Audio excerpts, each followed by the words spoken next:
तो क्या करते हैं हम, ये फॉर्मूला लगाते हैं 1/1, एक बार इसका इलेक्ट्रिक फील्ड यहाँ पे निकालते हैं, इस डायरेक्शन में होगा, और नेगेटिव चार्ज का इस पॉइंट पे नेगेटिव की तरफ होगा, तो दोनों का रिजल्टेंट ये, तो इस डायरेक्शन में इलेक्ट्रिक फील्ड होगा। और ये हम पहले कर चुके हैं, इक्वेटोरियल लाइन पे इलेक्ट्रिक फील्ड का फॉर्मूला कितना आया था हमारा, KP और R³ for short dipole. Short dipole के लिए हम ये कर चुके हैं, एक्सियल लाइन पे 2KP और R³ और इक्वेटोरियल पे KP और R³। अब electric field is not zero, यहाँ पे इस लाइन के ऊपर E is not equal to 0 but V is equal to 0। तो इसमें कोई भी सिचुएशन पूछी जा सकती है, क्या जरूरी है जहां पोटेंशियल 0 हो इलेक्ट्रिक फील्ड भी 0 हो, तो मे और मे नॉट। देखो यहाँ पे इलेक्ट्रिक फील्ड जो है 0 नहीं है, पोटेंशियल 0 है, लेकिन अगर मान लिया हमारे पास पॉइंट चार्ज है ये, और r डिस्टेंस के ऊपर यहां मान लिया पोटेंशियल 0 है सपोज, तो पोटेंशियल 0 कब होगा, जब ये चार्ज ही नहीं होगा। चार्ज ही नहीं होगा तो पोटेंशियल भी 0 और फील्ड भी 0, तो हो भी सकता है। चार्ज ही नहीं होगा तो पोटेंशियल भी 0, वहां पे फील्ड भी 0। तो इलेक्ट्रिक फील्ड जहां पे 0 हो तो जरूरी नहीं पोटेंशियल भी 0 हो, इसका उल्टा, पोटेंशियल 0 है तो वहां इलेक्ट्रिक फील्ड 0 हो भी सकता है, नहीं भी हो सकता, जैसे ये सिचुएशन। अब अगर इलेक्ट्रिक फील्ड 0 है तो क्या पोटेंशियल 0 होगा, नो। इलेक्ट्रिक फील्ड का फॉर्मूला क्या है हमारा, E is equal to minus dV/dr। E अगर 0 है तो माइनस dV/dr क्या हो गया हमारा 0। इसका मतलब ये चेंज नहीं हो रहा, चेंज नहीं हो रहा तो V कांस्टेंट है, पोटेंशियल तो है वहां पे लेकिन वो कांस्टेंट है, वेरी नहीं कर रहा।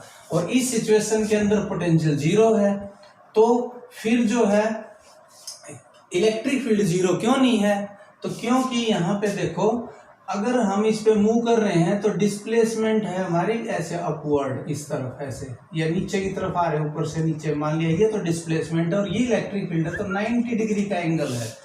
और ये हम कर चुके हैं dV is equal to minus E.dr, और माइनस E.dr ये E.dr कोस थीटा, और थीटा की वैल्यू अगर 90 होगी तो कोस 90 0, तो ये सारा 0।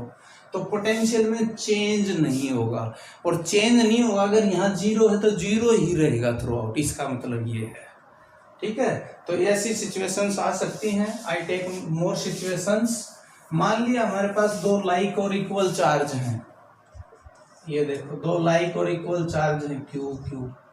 अब इसके सेंटर के ऊपर देखें तो पोटेंशियल जो है that is not equal to 0। अगर सेंटर पे ये a डिस्टेंस लें, potential is not equal to 0 क्योंकि दोनों पॉजिटिव चार्ज हैं। कितना आ जाएगा, KQ/A × 2, ये पोटेंशियल आएगा जो कि 0 नहीं है, लेकिन इलेक्ट्रिक फील्ड यहाँ पे 0, तो V 0 नहीं है, वहां पे E 0, E यहाँ पे 0 है और V 0 नहीं है। तो इस तरीके से बहुत सारी सिचुएशंस आ सकती हैं, जहां इलेक्ट्रिक फील्ड 0 होगा वहां पे पोटेंशियल कांस्टेंट होता है। I take a spherical shell, एक सफेरिकल सेल लेता हूं राउंड, और इसके ऊपर जो है चार्ज स्प्रेड है, यूनिफॉर्मली चार्ज स्प्रेड है मान लिया, या कोई रिंग ले सकते हो, रिंग। अब रिंग अगर ले ले मान लिया, थोड़ी देर के लिए रिंग मान लो इसको, 2 डायमेंशनल, तो इसके सेंटर पे कहीं भी लेंगे तो इलेक्ट्रिक फील्ड 0 आएगा, क्योंकि इस पॉइंट पे देखेंगे इसका जो रिपल्सन इधर होगा तो इसका इधर होगा, यहां लेंगे तो भी 0 आएगा, कहीं भी चार्ज इनसाइड जो है ही नहीं, सारा चार्ज आउटसाइड है, तो इलेक्ट्रिक फील्ड 0। इस रीजन के अंदर इलेक्ट्रिक फील्ड 0, तो क्या पोटेंशियल भी 0 होगा, नहीं, तो पोटेंशियल कितना होगा, वो कांस्टेंट होगा। अब कितना होगा वो हम निकाल सकते हैं, उसके लिए वैसे अगर सीधा पोटेंशियल ही देखा डायरेक्ट जो है पोटेंशियल निकाल सकते हैं। मान लिया ये स्मॉल चार्ज dq ले लिया यहाँ पे, और इसका यहाँ पे पोटेंशियल कितना होगा, पोटेंशियल भी स्मॉल होगा, dv is equal to k/dq/r, ये r डिस्टेंस ले लो। अब पोटेंशियल स्केलर क्वांटिटी है तो पूरे रिंग का या पूरे सफेयर का पोटेंशियल निकालना है, तो इसको इंटीग्रेट कर दो, इंटीग्रेट करेंगे तो ये टोटल चार्ज आ जाएगा, dq का इंटीग्रेशन क्या हो जाएगा, कैपिटल Q हो जाएगा, ये फॉर्मूला है। तो इसके कारण यहाँ सेंटर पे पोटेंशियल ये आ गया, और यहाँ इलेक्ट्रिक फील्ड हर जगह जीरो है तो पोटेंशियल चेंज नहीं होगा, तो जो पोटेंशियल यहाँ होगा वही यहाँ हर जगह सेम होगा। इसकी सरफेस पे भी पोटेंशियल यही होगा, जो सेंटर पे होगा वही सरफेस पे। तो अगर हम इसका ग्राफ प्लॉट करें पोटेंशियल और डिस्टेंस का, तो सेंटर से सरफेस तक पोटेंशियल चेंज नहीं होगा, तो ऐसा ग्राफ आएगा कांस्टेंट, ऐसे मतलब small r is equal to capital R इसकी रेडियस हो जाएगी, कैपिटल R इसकी रेडियस, तो वहां तक पोटेंशियल कांस्टेंट रहेगा। और कितना रहेगा, K capital Q upon capital R। उसके बाद जैसे ही हम बाहर जाएंगे, इस पॉइंट पे निकालना है हमने पोटेंशियल स्मॉल r डिस्टेंस पे, तो ये सारा का सारा चार्ज एक्ट करेगा as if a point charge, यहाँ जैसे यहाँ टिका हुआ सारा का सारा चार्ज, और उसके लिए ये सारा चार्ज यहाँ पे आ गया और ये पॉइंट चार्ज एक्ट करेगा when this r is much larger than this. तो यहाँ पे जो है फिर उसके बाद ये KQ अपॉन R ये फॉर्मूला लग जाएगा और ये एक्सपोनेंशियली डिक्रीज होता जाएगा, ऐसे ग्राफ आएगा इसका। तो पोटेंशियल इसके अंदर हर जगह कांस्टेंट आएगा। अब इसके अंदर एक सिचुएशन आ सकती है, मान लिया बहुत सारे ऐसे स्फेरिकल सेल दे दिए हमें, ये 3 स्फेरिकल सेल दे दिए, इस पे चार्ज है +Q, इसमें -Q और इसमें +2Q। इसकी रेडियस दे दी मान लिया हमें R, इसकी 2R और इसकी 3R।